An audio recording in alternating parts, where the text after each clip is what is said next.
Check, check, mic check. Check, check, mic check. Welcome to Podcast Envy. I'm your podcast boss, Andrea Klunder. This is episode 67, and today I am bringing to you one of my very favorite podcast editing clients, Paul Reilly from the Q&A Sales Podcast. Just kidding. You're all my favorites. Really. Paul is actually one of the podcasters who inspired this entire pandemic podcasting pivot series that we've been doing here on Podcast Envy. Because in the very beginning, when the pandemic first got into full swing, I thought Paul was going to stop podcasting. Or at the very least, I thought he was going to fire me as his editor. Because as a sales trainer and speaker, Paul spends a lot of his time traveling all around the country, helping salespeople become better at what they do. And just like that, all those speaking opportunities and travel dates just evaporated into thin air. And along with that, a whole bunch of revenue for the Reilly sales training business. And with all that revenue evaporating, I was thinking, oh my goodness, the podcast budget is going to be one of the first things to go. But did Paul give up on his podcast? No, he doubled down. Quite literally, he went from 1 episode a week to 2 episodes a week, because what Paul understands about selling and being in business during tough times is that it's important to stay relevant, it's important to stay connected, and that a time like this, when sales may be a little bit lean, is the perfect opportunity to educate and nurture your audience. And actually, Paul's show, not to give away any secrets, is one of those shows that, despite the downturn, despite the overall rhetoric in the podcasting space that podcast listenership was down and numbers were down and people were listening less, the Q&A Sales Podcast is actually one of those shows that has been growing over the last few months. So go figure. Links to the Q&A Sales Podcast and all things Paul Reilly will be in the show notes for this episode, of course, at thecreativeimpostr.com/PodEnvy067, linked conveniently in the description in your podcast app. And lest you think you don't need to listen to the Q&A Sales Podcast because you're not a salesperson, think again. I would particularly invite you to go check out the series of episodes that Paul released specifically about how to sell during tough and uncertain times, because I, as a service provider and small business owner, have learned a lot from listening to the show while editing that I have been incorporating into my business philosophy and practices as well. All right, here is my conversation with Paul Reilly from the Q&A Sales Podcast. Paul Reilly, thank you so much for joining me for Podcast Envy. How's it going over there today? It is going great. I'm here in the office. I am quarantining. I'm the only one allowed in my office right now, actually, with the exception of my daughter, who's in the other room playing on the iPad, making a birthday sign for one of her friends. So other than that, things are going great. So you do actually have a physical location that you can leave the house for a moment and still be in isolation. I can, and I'm very thankful for that, especially these days. It's just such a bizarre time, right? Being, either stuck at home, stuck in the condo, the apartment, or whatever. It's nice to have a place to go. For sure. So you are one of my trusty podcasting clients. And so I hear your voice in my headphones every single week. And clearly, I know a lot about what your podcasting strategy. I've been calling it the pandemic podcasting pivot. That's a nice ring to it. Yeah. Why don't you fill us in a little bit? What is the Q&A Sales Podcast and what is the origin story? Where did it come from? The idea of the podcast itself, the theme, the Q&A Sales Podcast, the idea generated a long time ago. Just to give you a little background, for your listeners, what I actually do, I speak and train. That's my profession. So I train sales organizations. I speak at conferences, things like that. And after my programs, people will always come up and say, hey, we've got just this one question that we didn't get to in the training, in the keynote presentation. And after these programs, I would spend a lot of time either responding to emails after the fact, spending time just talking to salespeople, which is just great. I love doing that. But I thought there's got to be a more effective way to answer these questions. And typically I would answer the questions in a blog post, an article, something like that. But a few years ago, I really started to think about podcasting, and I started listening to some podcasts. And as my interest level continued to generate in podcasting, I finally figured out, okay, this would be the ideal platform to answer questions that salespeople submit. And so the idea has been around for a while, but I guess the delivery of it is relatively new for me. What do you think were some of the barriers to getting started from the time that you initially had the idea that it might be an effective way to communicate with your community and your salespeople? What did you need to put in place to be able to get that show off the ground? I think of a few things. Number one, time. Time is one of those things that anytime you're taking on a new venture or a new idea, something like this, you're looking at how much time it's going to take. And, like anything, podcasting was really new to me. I mean, I just started listening to podcasts just a few years ago. And so to take this idea and figure out how to get started, you go online, you Google how to start a podcast, you do all these things. And I started to realize, wow, this is going to take a lot of time. And do I really have the time? And is this the best use of my time? So that was the initial hesitation, I'll say. The next thing was talking to fellow speakers and trainers that have created a podcast. And they told me all these horror stories about what a pain in the neck it is and how hard it is to find guests, and don't even try monetizing it because it never works. And I'm hearing all these negative things about it. And looking back now, after I've been doing it for several months, it couldn't be further from the truth. I mean, I think sometimes people are using that to keep this as like the best kept secret to reach your audience. Maybe they're trying to you off the scent. Yeah, they're telling you all the bad things, but really, just like anything you do, sure, at first it's uncomfortable, but after you try it more, once you actually make the commitments and decide, okay, this is how I'm going to move forward, it becomes a lot easier. You start generating momentum. And I think eventually, you look at how you achieve outcomes or payoff from something like this. And that's a whole nother conversation, I think, perhaps on what realistic expectations are. And also, I think it's important to look at the true purpose of what you're doing.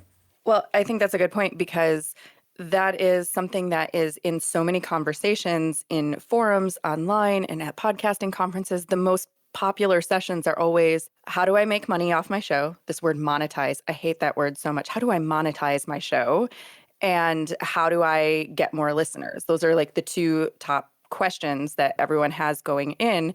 And I think setting the expectations, there's a lot of podcasting coaches and consultants out there that are selling the dream. Look at, I'm making 6 figures off my podcast. And I'm like, okay, there's more to it than that.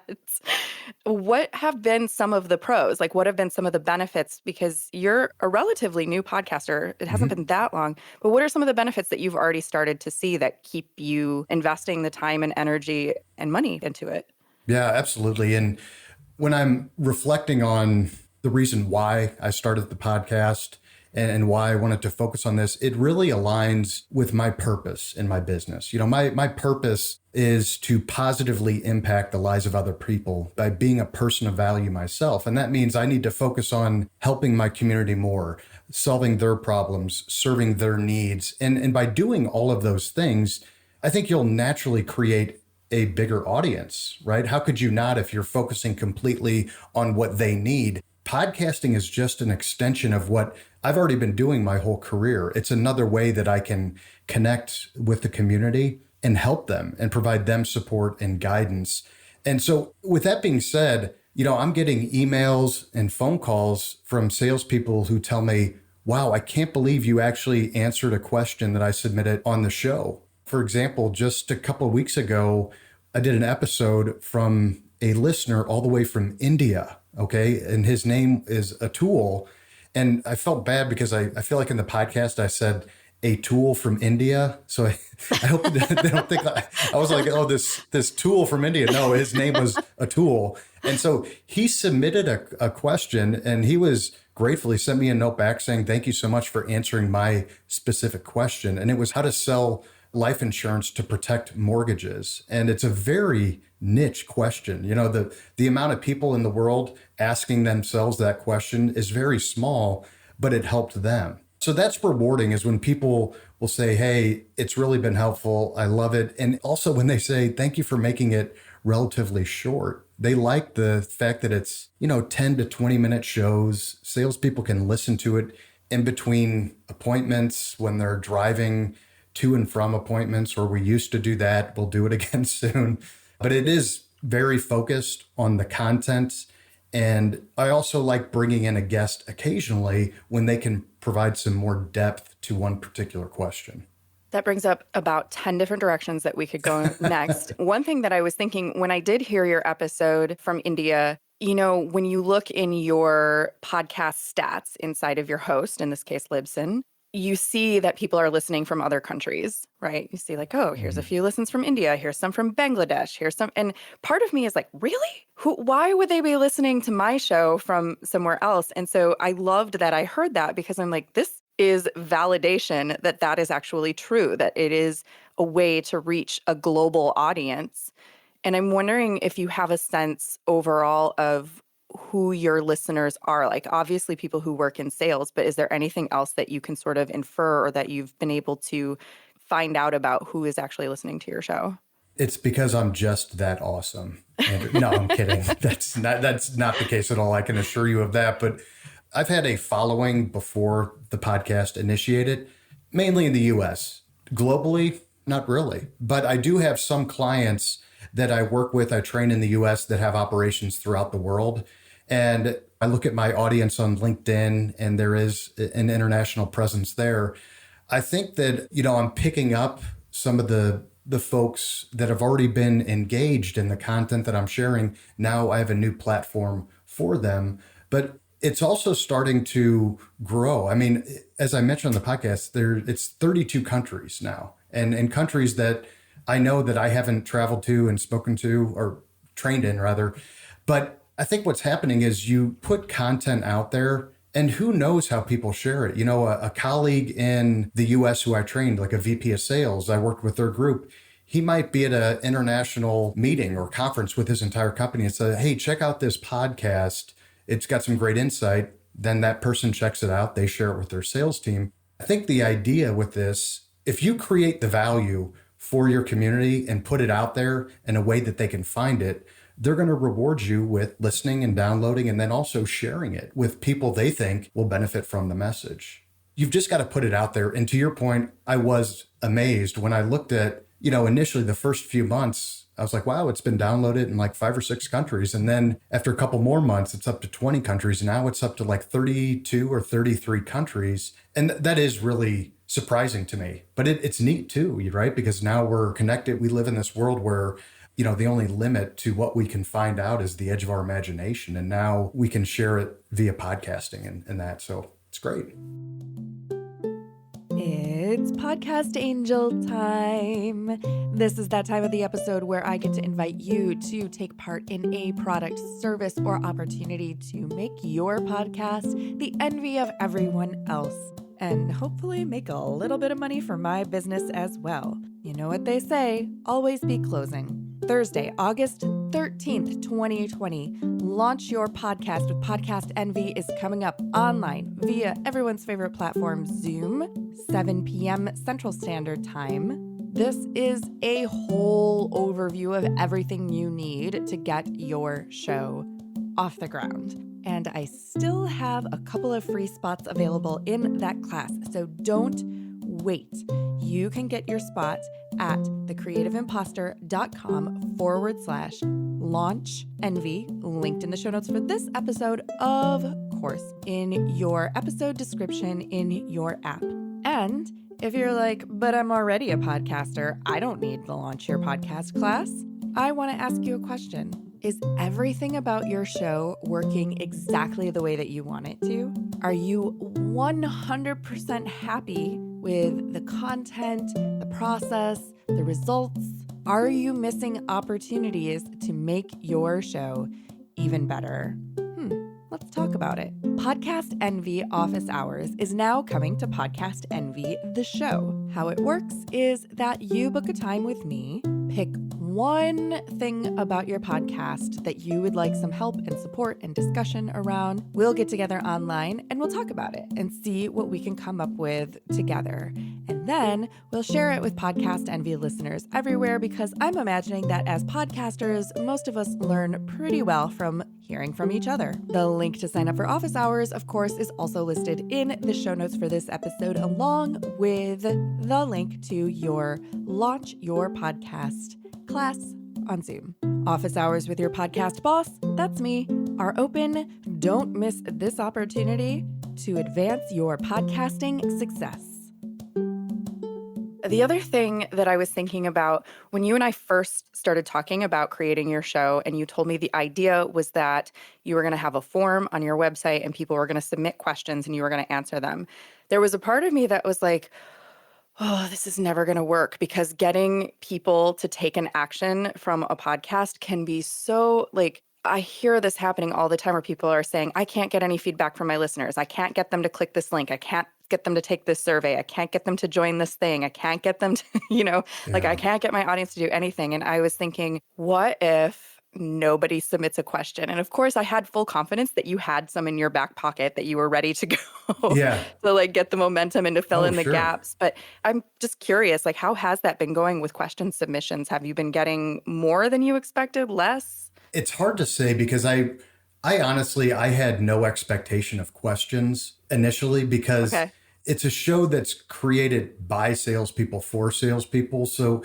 my thought was, if we can get people engaged, if I can encourage them to go to the website to fill out the question form, if I can encourage salespeople to do that in our training programs, if I can encourage sales managers to get their people to do it, then eventually it'll take hold. Because really, I was thinking, okay, who wouldn't like to hear their name and hear their question on a podcast that is submitted, throughout the world? So we'll see what happens. I would say the flow of questions is now becoming fairly steady, where I'm getting a question every couple of weeks, every 2 or 3 weeks. Some questions I just can't answer on the show because they're so outrageous, and I won't even mention them here, but some of them are just really interesting. Are they legit or are they trolls?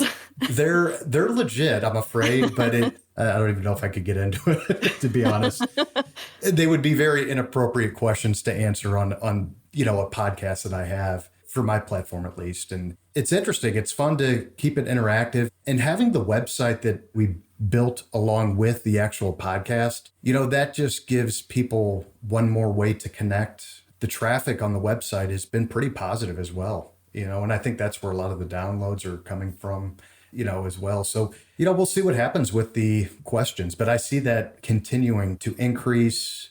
As people see that we're answering niche questions, I think they're going to be more apt to put their niche question in as well. Yeah. And speaking of traffic and stats and things like that, not to give away too many behind the scenes secrets, but I pay attention to all my clients' numbers. There's two things. One, don't pay too much attention to your numbers. Like, don't get bogged down in that, is the advice that I always give everyone. But at the same time, I keep an eye on things for everybody, and I am interested in trends and watching like when things spike and kind of trying to make conjectures about what might be happening.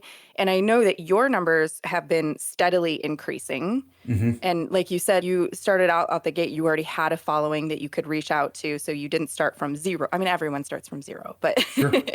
But they've been steadily growing. But then, speaking about this pandemic podcasting pivot, since you started shifting your content a little bit for current context and also increasing the frequency with which you're releasing episodes from once a week to twice a week, your average number of downloads per episode in the first 48 hours of releasing an episode has increased quite a bit, actually, which I think is interesting, because across the board in podcasting, the reports are saying that overall podcast listenership is down a little bit since everyone started staying at home. And your trend is not reflecting that at all.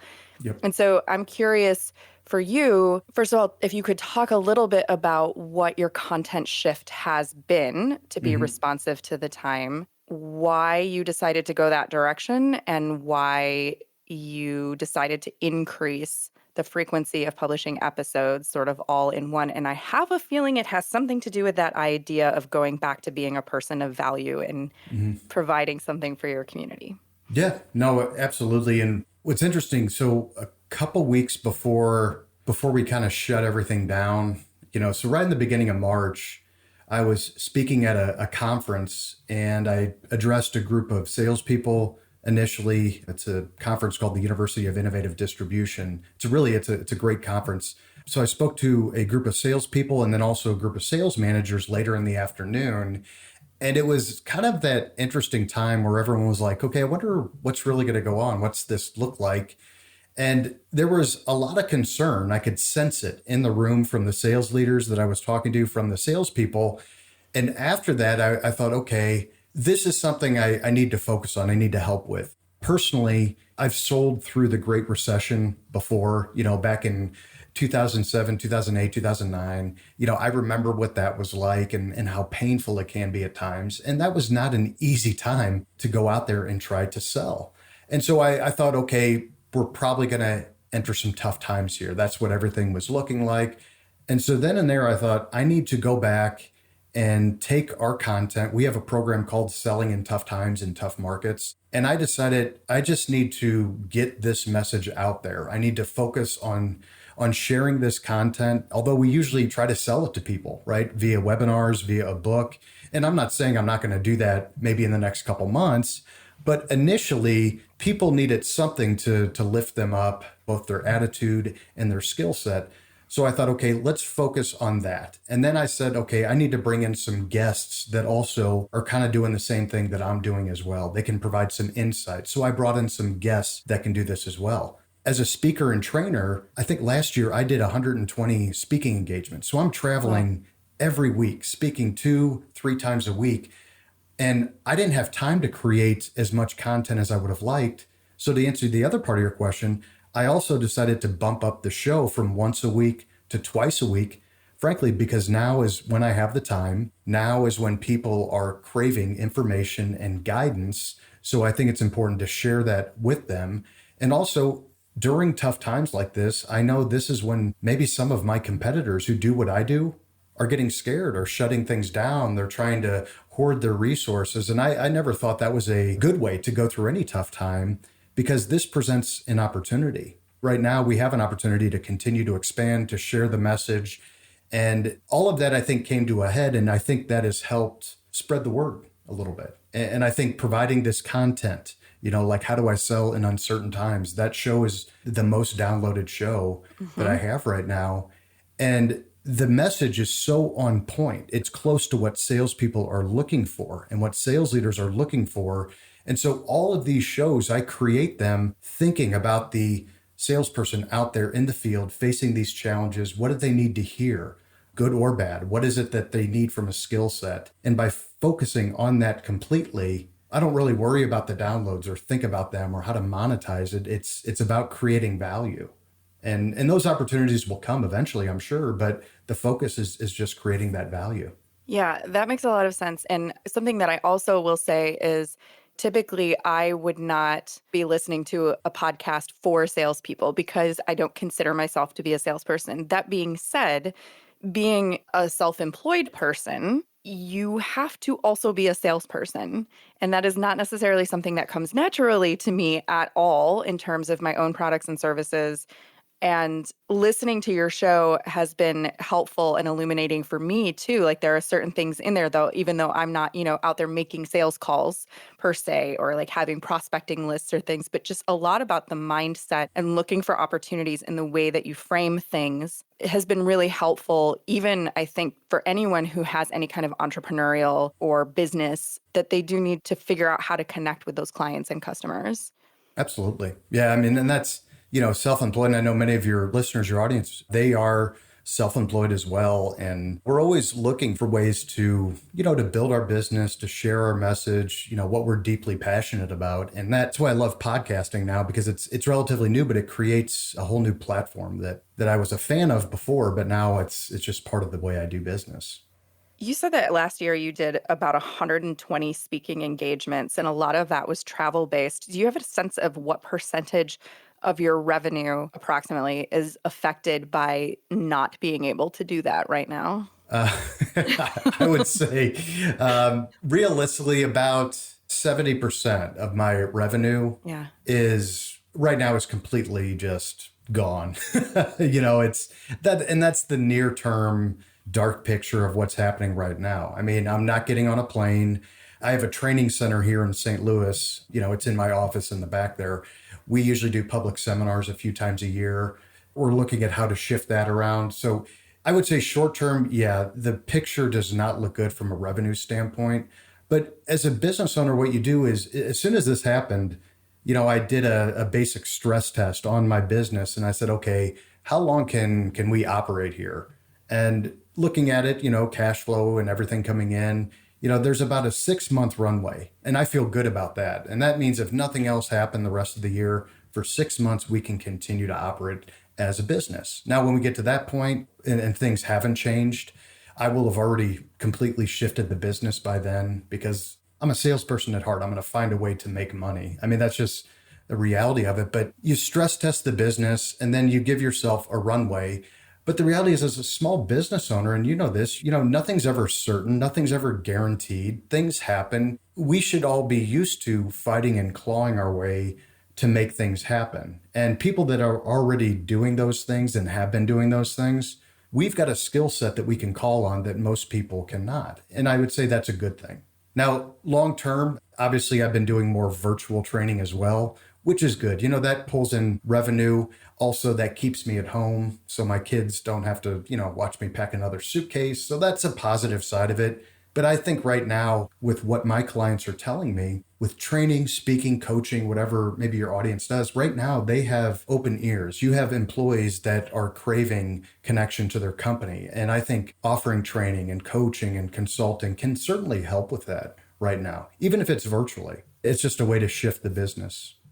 Do you have any advice for either a current podcaster or an aspiring podcaster or someone who's just maybe thinking about it in terms of how and when to get started with their show? Yeah. So I think, first of all, if you have someone that is slightly interested in starting a podcast, if they have an idea, have them reach out to someone that is already doing it, right? For example, like reach out to you to ask you some questions, to talk through it, or talk to, another colleague about podcasting or someone that's already been doing it. Because as I mentioned earlier, when we first started talking, one of the reasons that I started podcasting was from Chris Krimitsos. Okay. He's Greek, right? That's a big Yes. Greek name. So he came to the National Speakers Association conference for the number of years. This is the association I'm a member of. Their conference every year is called Influence. And so you could imagine it's a bunch of motivational speakers, coaches, all together in one room. There's a lot of hot air, okay, and a lot of egos as well. But it's a great time, good time to learn. And I sat in on his podcasting program where he talked about podcasting. And what was great is that I went in there and I thought to myself, okay, people tell me it's a pain in the neck to get a guest. People tell me that you shouldn't do a solo show, it's not going to pay off. And I sat in on his program and he talked about 10 ways you can start a podcast. And one of his things was a solo show. He highlighted some solo show. I forgot the name of it, but he said it's basically a Q&A show where this person answers questions. And he talked about how each question develops content that you can turn into a future book, that you can transcribe for SEO purposes. And the show was very successful. And for me, that one thing connected with me. That was like the trigger event where I said, okay, I need to get this started. And that was one of the commitments I made after leaving my conference last year. I said, when I'm here next year, I'm going to look back and say, okay, I built a podcast. I started one. And I think to get started, just talk to the experts, do the research, and don't let the things that you don't know about or that you're not familiar with hold you back, because you'll find a way to make it through. It's just a matter of committing. And by doing that, it's going to happen. So for current podcasters, how can they think about how to leverage tough and uncertain times, to use your phrasing? Mm-hmm. Yeah. How can they think about how to leverage the tough and uncertain times and see the opportunity there right now for their communities and their show? As a current podcaster, I would say look at your audience, right, and who your target audience is, and ask yourself, okay, how is this individual, how is this employee, the salesperson, the engineer, whoever it might be, how are they personally impacted by this tough and uncertain time? And let your mind go wild with that. Think about it for a little while. Reach out to a typical audience member and just talk to them. Ask them what they're thinking. Ask them what they need, what they're looking for, what's important to them right now. What are their biggest fears? What are their biggest concerns? And just focus on that and focus on what they need and focus on what their concerns are. And if you have expertise that can help them in any way, make that the focus of your show. If you don't feel like you have enough expertise to help them with some of their issues, use this as an opportunity to develop yourself and maybe bolster your confidence in helping them and advising them and guiding them through this. Okay, what's your favorite part of podcasting so far? My favorite part of podcasting, oh, that's such a good question. Okay, so, and this is kind of funny, but during some of the podcasts, I outline the show and what I'm planning on saying. Occasionally, I'm not saying this happens every show, but occasionally I'll look back at the show, listen to it, and I'll say, man, that was really profound what I said there. and I had like no intention. It just kind of fell out. You know what I mean? It just kind of happens when you're in the flow, I guess, and you hear something, you're like, wow, that, you know what, that's pretty darn good, you know? And I think that's a product of preparing and certainly just knowing the topic that I speak on in sales and also what's going on right now. But I think you have those moments where you are able to articulate a message that you know is helping someone. And then to follow up on that, when someone reaches out to you and says, hey, that episode really spoke to me, or that was perfect, I would say those are my favorite moments. And they happen to be consistent with what my purpose is as well. And now that you have a few interviews under your belt and a few of them with some very colorful characters, Yes. What do you prefer doing? Do you like doing the interviews or the solos? You know, they both have their advantage. The part I love about a solo show, it doesn't take much time to coordinate. I got to check my own schedule and then just get it set up. But the nice part about the interview is you can have a little back and forth, a little more conversation. It also, I think, adds a little color to the show as well, keeping it light in certain cases. And all in all, I would say, I'd have to say I enjoy the solo part, but I like sprinkling in that guest every now and then. I think that's important also to keep it fresh, you know, because the audience doesn't want to hear me all the time. That my annoying, boring voice. Come on, you know. So yeah, I like having the interviews as well. I find it interesting that somebody who speaks for a living would call their own voice boring. I know. It's, what does that say, right? I mean, yeah. Is there anything that you don't like about podcasting? The one thing I don't really like about it, what I'm about to share with you is my fault. The way I have my podcast equipment set up, as much as I'm podcasting right now with 2 episodes per week, I need to take the time and just really go to town and set it up professionally. I mentioned to you before, I've got like a green room area. I just need to repurpose it and have everything set up ready to go so that I can just walk in, plug, versus having to get everything set up, rearrange, reconfigure my workspace to podcast in. Just the equipment side of it, man, that bugs me. Yeah, and I think that to your credit, a lot of people, they let that be an obstacle to actually making their show or getting started, is they let the equipment, or it doesn't quite sound as good as I want it to, or I'm not sure, you know, I have to set it up every time, or if I have the right gear. And then they'll procrastinate everything because they're trying to get it exactly right. On the flip side, there are people who don't care at all how their show sounds or how professional it is, or I just, you know, talk into my laptop and record it and then post it online. It's like, that's your brand. What are you thinking? Yeah. You got to remember, it has to be reflective of what you're trying to sell to your community or the image you're trying to project. It's got to be consistent. But there is something to be said for getting started, making sure it's good, and then seeing where you can improve and increase the quality as you go, for sure. That's everybody's dream, right? To have your own like professional studio that you can just walk into and press record anytime. It'll happen eventually, right? It's a matter of just doing it.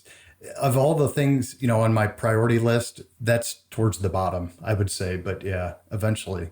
Actually, though, there is one thing that annoys me about podcasting, now that we're talking about it. I mentioned earlier, one of the things I love is you get on a roll and you kind of say things, you articulate a point really well, it's going to help people.